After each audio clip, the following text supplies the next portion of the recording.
नमस्कार दोस्तों, जितने भी कैंडिडेट ने ग्रुप डी का फॉर्म फिलअप किए हैं उनके मन में हमेशा ये डाउट बना रहता होगा कि कौन सा जोन सेफ है, कितना सेफ स्कोर करना चाहिए ताकि मेरा सिलेक्शन फर्स्ट अटेम्प्ट में ही हो जाए। हमारे मन में भी ये डाउट बना रहता था जब हम तैयारी करते थे, जब हम फॉर्म फिलअप किए थे 2019 में, तो हमारा भी ये डाउट रहता था कि क्या हमने जो जोन सेलेक्ट किया है वो सेफ है, कितना सेफ स्कोर करना चाहिए ताकि मेरा सिलेक्शन हो जाए। तो मेरे भाई ये सब चीज़ें हैं जो बहुत सारी चीज़ों पे डिपेंड करती है, जैसे कि आप जिस जोन में फॉर्म भरे हैं वहाँ वैकेंसी कितना है, वहाँ पे कितना कैंडिडेट ने फॉर्म फिलअप किया है और एक सीट पे कितना कैंडिडेट फाइट कर रहे हैं। तो ये सभी चीज़ के बारे में जानने के लिए प्रीवियस डाटा का एनालिसिस करना ज़रूरी होता है। जैसे कि आप इससे पहले कब वैकेंसी आया था, 2019 में वैकेंसी आया था, तो 2019 का जो वैकेंसी है उसका पेपर हुआ था 2022 में।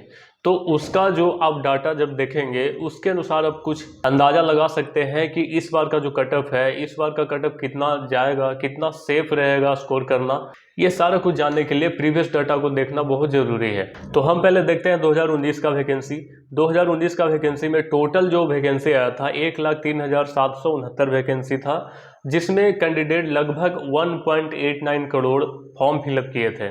और जितना वैकेंसी रहता है उसका 3 गुना रिजल्ट दिया जाता है पीईटी के लिए, यानी कि फिजिकल एफिशिएंसी टेस्ट के लिए 3 गुना रिजल्ट दिया जाता है। यानी कि पिछला बार 1 लाख सीट था तो लगभग 3 लाख कैंडिडेट को पास किया गया था पीईटी के लिए। अब बात करते हैं कि 2025 में कितना वैकेंसी है। तो 2025 में लगभग 32,438 वैकेंसी है, जिसके लिए फॉर्म भराया गया है 1.08 करोड़। लेकिन इस बार का जो सीट है 3 गुना कम कर दिया गया है, 3 गुना कम करके 1/3 कर दिया गया है लगभग में। तो इस बार जो रिजल्ट है पीईटी के लिए लगभग 99,000 के आसपास रिजल्ट दिया जाएगा पीईटी के लिए। तो इस बार का जो वैकेंसी है बहुत कम है, लगभग 3 गुना कम है और कैंडिडेट लगभग सेम भरे हैं। तो इस स्थिति में कटअप जो है वो काफ़ी हाई जाएगा। अब काफ़ी हाई जाएगा इसका मतलब ये नहीं है कि 90 प्लस चला जाएगा या 80 प्लस चला जाएगा, ऐसा कुछ नहीं है। इसके लिए हम प्रीवियस डाटा देखते हैं कि मैक्सिमम कटअप कितना गया था और मिनिमम कटअप कितना गया था। तो आप देख सकते हैं पिछले बार का जो वैकेंसी था उसका मैक्सिमम कटअप चंडीगढ़ जोन से गया था, ईवर कैटेगरी का 70.98 गया था कटअप, जो कि सबसे हाई था।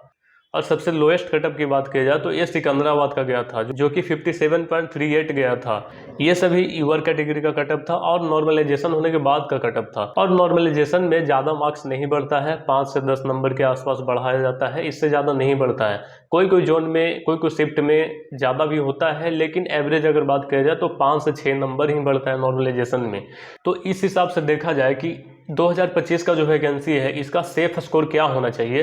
तो अगर आप मॉक टेस्ट में 70 के आसपास मार्क्स ला रहे हैं, 70 या 75 के आसपास मार्क्स आपका आ रहा है, तो आप बिल्कुल सेफ स्कोर कर रहे हो। आप किसी भी जोन से फॉर्म भरे हो तो आप बिल्कुल सेफ जोन में हो, बिल्कुल सेफ स्कोर कर रहे हो अगर 70 और 75 के बीच में आपका मार्क्स आ रहा है तो।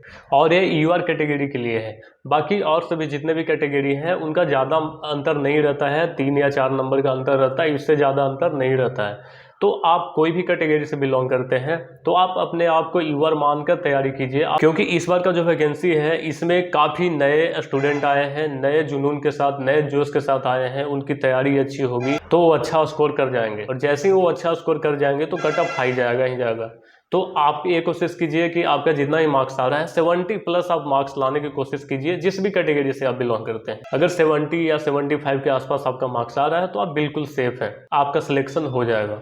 बाकी जब एग्जाम होगा उस समय डाटा आ ही जाएगा कि कितना अटेंडेंस बन रहा है, कितना लोग स्कोर कर पा रहे हैं, कितना अटेम्प्ट ले पा रहे हैं, तो उस हिसाब से भी अंदाजा लगाया जाएगा कि कितना कटअप जाने वाला है। तो आप तैयारी करते रहिए, प्रैक्टिस करते रहिए, रिवीजन करते रहिए। बाकी अगर आपको कोई भी डाउट है तो कमेंट बॉक्स में कमेंट कीजिए। आज के वीडियो में बस इतना ही, मिलते हैं आपसे अगली वीडियो में। धन्यवाद।